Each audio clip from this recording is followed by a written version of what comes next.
আসসালামু আলাইকুম ওরহমতুল্লাহি ওয়াবারাকাতুহ। দিনী আমল ইউটিউব চ্যানেলের দিনী ভাই বোনেরা, আমি আশা করি আল্লাহ তাআলার অশেষ রহমতে আপনারা ভালো আছেন, সুস্থ আছেন। আলহামদুলিল্লাহ। আজ আলোচনা করব পবিত্র 12 রবিউল আওয়াল, আজকে দিনী ভাই বোনেরা, এবং আজকেও সোমবার দিন। সুবহানাল্লাহ। এই সোমবার দিনে কিংবা রাতে আপনারা কষ্ট করে একটি ছোট্ট দোয়া 3 বার পাঠ করবেন। আল্লাহ তাআলা আপনার পরিবার সংসারে রিজিকে বরকত দান করবেন, ধন সম্পদ বৃদ্ধি পাবে ইনশাল্লাহ। মনের মধ্যে শতভাগ বিশ্বাস নিয়ে আমলটি আপনারা অবশ্যই করবেন। এই উদ্দেশ্যে ভিডিওটি সম্পূর্ণ দেখুন। আজ পবিত্র ঈদে মিলাদুন্নবী, মহানবী হযরত মুহাম্মদ সাল্লাল্লাহু আলাইহি সাল্লামের জন্ম ও মৃত্যুর পুণ্যময় দিন। 570 খ্রিস্টাব্দের 12 রবিউল আওয়াল, অর্থাৎ আজকের এই দিনেই তিনি আরবের মক্কা নগরীতে জন্মগ্রহণ করেন। 63 বছর বয়সে এই দিনেই তিনি ইন্তেকাল করেন। এই ধর্মীয় ভাব গাম্ভীর্যের মধ্য দিয়ে বিশ্বের অন্যান্য দেশের মতো আমাদের এই দেশ বাংলাদেশেও এই দিবসটি পালন করবেন ধর্মপ্রাণ মুসলমানেরা, এবং করছেন। মক্কার বিখ্যাত কুরাইশ বংশে মা আমিনার কোল আলো করে বিশ্বনবী সাল্লাল্লাহু আলাইহি সাল্লাম জন্মগ্রহণ করেন। তার বাবা আব্দুল্লাহ 632 খ্রিস্টাব্দে একই দিনে তিনিও ইহলোক ত্যাগ করেন।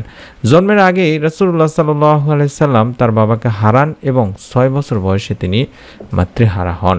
বিশ্বজগতের রহমত হিসেবে মহান আল্লাহ তাআলা রাসূল সাল্লাল্লাহু আলাইহি ওয়াসাল্লামকে পৃথিবীতে প্রেরণ করেছিলেন।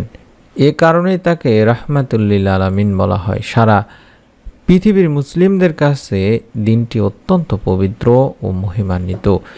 মুসলিম উম্মাহ এই দিনটি ঈদে মিলাদুন্নবী হিসাবে উদযাপন করে থাকে।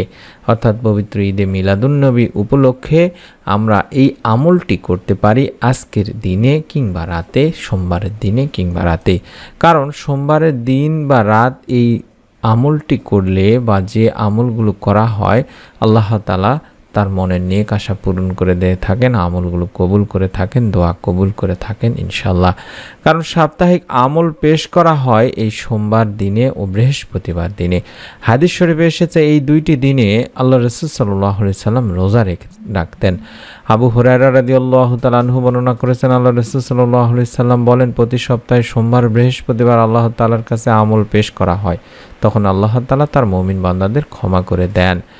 নফল রোজার ফজিলত সম্পর্কেও বলা হয়েছে যে হযরত আবু হুরায়রা রাদিয়াল্লাহু তাআলা আনহু বর্ণনা করেছেন, আল্লাহ রাসূল সাল্লাল্লাহু আলাইহি সাল্লাম বলেছেন, প্রত্যেক বস্তুর যাকাত আছে, শরীরের যাকাত রোজা। আল্লাহ রাসূল সাল্লাল্লাহু আলাইহি সাল্লাম আরও বলেন, রোজার ঢাল স্বরূপ এবং জাহান্নাম থেকে বাঁচার সুদৃঢ় দুর্গ। নাসাঈ শরীফের একটি হাদিস।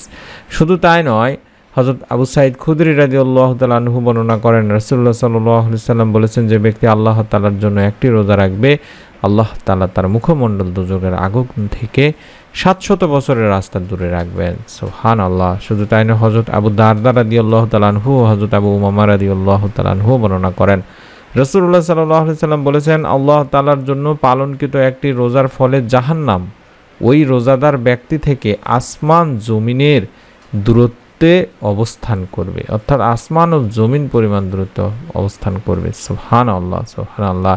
শুধু তাই নয়, সোমবারের নফল রোজা সম্পর্কে হযরত মা আয়েশা রাদিয়াল্লাহু তাআলা আনহা বলেন, আল্লাহ রাসূল সাল্লাল্লাহু আলাইহি সাল্লাম সোমবার এবং বৃহস্পতিবারের রোজা রাখতেন। তিরমিজি এবং নাসাঈ শরীফের একটি হাদিস। তাই আমরাও চেষ্টা করব যদি সম্ভব হয় রোজা রাখার।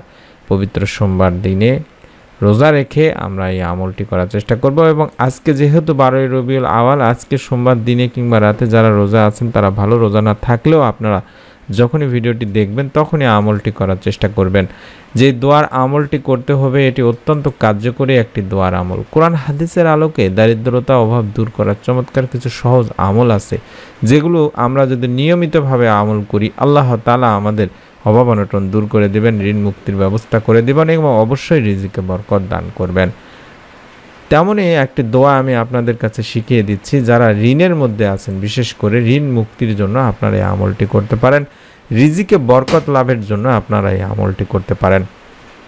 একদিন হযরত আলী রাদিয়াল্লাহু তাআলার নিকট এক চুক্তিবদ্ধ দাস এসে বলল, আমি চুক্তির অর্থ আদায়ে অক্ষম, আপনি আমাকে সাহায্য করুন। হযরত আলী রাদিয়াল্লাহু তাআলা আনহু বললেন, আমি কি তোমাকে এমন কিছু দোয়া বা বাক্য শিখিয়ে দেব যেগুলো নবী সাল্লাল্লাহু আলাইহি ওয়াসাল্লাম আমাকে শিখিয়েছিলেন? এগুলো পাঠ করলে তোমার উপর যদি পাহাড় পরিমাণও ঋণ থাকে আল্লাহ তাআলা তা আদায়ের ব্যবস্থা করে দেবেন। আর সেই দোয়াটি আমরা বেশি বেশি পড়ার চেষ্টা করব ইনশাআল্লাহ। আর দোয়াটি হচ্ছে আল্লাহুম্মা আকফিনি বিহালালিকা আন হারামিকা ওয়া আগনিনি বিফাদলিকা আম্মান সিওয়াক। আল্লাহুম্মা আকফিনি বিহালালিকা আন হারামিকা ওয়া আগনিনি বিফাদলিকা আম্মান সিওয়াক।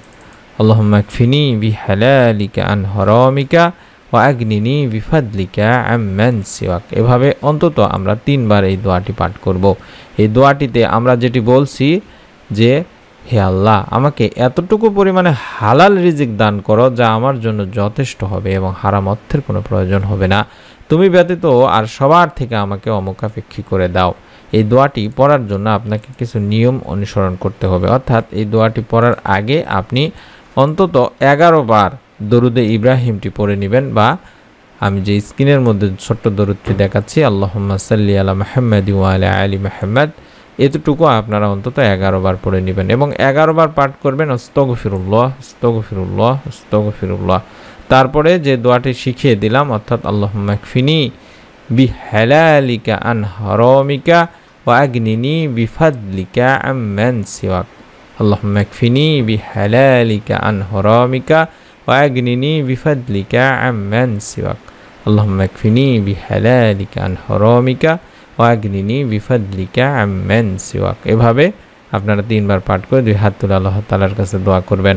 আশা করি আল্লাহ রাব্বুল আলামিন ইনশাআল্লাহ আজকে পবিত্র রবিউল আউয়াল মাসের উসিলায় হলেও রবিউল আউয়াল মাসের আজকে বিশ্বনবী সাল্লাল্লাহু আলাইহি সাল্লামের জন্ম মৃত্যুর দিনে ইনশাআল্লাহ এর উসিলায় হলেও আল্লাহ তাআলা আপনার দোয়া কবুল করবেন, পরিবার সংসারে রিজিকে বরকত দান করবেন। আপনারা নিয়ত করে ফেলুন প্রত্যেকের ভিডিওটিতে অন্তত একটি করে লাইক দিয়ে কমেন্ট সেকশনে আমিন লেখার মাধ্যমে, যাতে করে আল্লাহ তাআলা আপনার নিয়তের উসিলায় আপনার মনে নেক আশা পূরণ করে দেন। আমাদের ভিডিওগুলো ফেসবুকে দেখার জন্য দিনী আমল লিখে সার্চ করলে পেজটি পেয়ে যাবেন। ফেসবুকে গিয়ে ইনশাআল্লাহ অবশ্যই পেজটি ফলো করার অনুরোধ করছি। আমাদের দ্বিতীয় চ্যানেলের ভিডিওগুলো দেখুন, প্রতিদিন আমরা অত্যন্ত কার্যকরী ভিডিওগুলো দেওয়ার চেষ্টা করছি। ইনশাআল্লাহ আপনারা চ্যানেলগুলোর ভিডিও দেখবেন। পরবর্তী নতুন আমলের ভিডিও আপনার মোবাইলে পাওয়ার জন্য অবশ্যই চ্যানেলটি সাবস্ক্রাইব করার এবং বেল বাটনটি অন করে রাখার অনুরোধ করছি। সকলেই ভালো থাকুন, সুস্থ থাকুন। আসসালামু আলাইকুম ওয়া রাহমাতুল্লাহি ওয়া বারাকাতুহু।